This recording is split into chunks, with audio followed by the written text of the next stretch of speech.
আরজি করের ঘটনাকে নির্ভয়া কামদুনির ঘটনার ক্ষেত্রেও ভয়াবহ বলে মন্তব্য করেন বাম নেতা সুজন চক্রবর্তী। শুক্রবার আরজি কর মেডিকেল কলেজে কর্মরত ছাত্রী চিকিৎসককে ধর্ষণ করে খুন করা হয়। তার প্রতিবাদে উত্তাল রাজ্য। দোষীদের দৃষ্টান্তমূলক শাস্তির দাবিতে বিক্ষোভ দেখাচ্ছেন বিভিন্ন হাসপাতালের জুনিয়র চিকিৎসকরা। আরজি কর কাণ্ডে এবার মুখ খুললেন বাম নেতা সুজন চক্রবর্তী।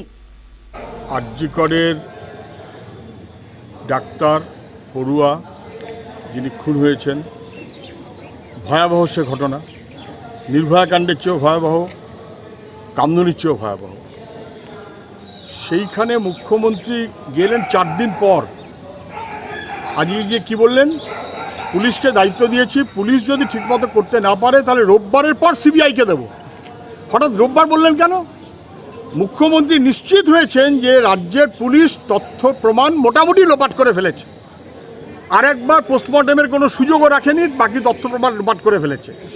যদি একটু বাকি থাকে রোববারের মধ্যে বাবা লোপাট করে ফেলো, রোববারের পর দরকার হলে সিবিআইকে দেবে। সব লোক দেখানো কথা বলে লাভ কি আছে?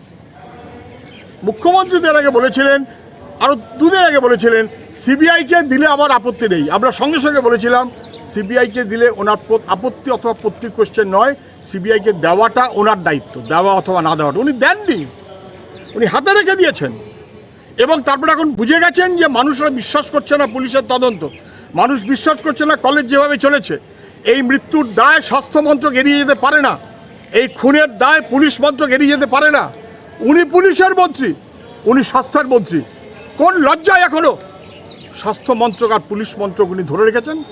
পুলিশ মন্ত্রী এবং স্বাস্থ্যমন্ত্রী হিসেবে ওর পদত্যাগ করে চলে যাওয়া উচিত ছিল।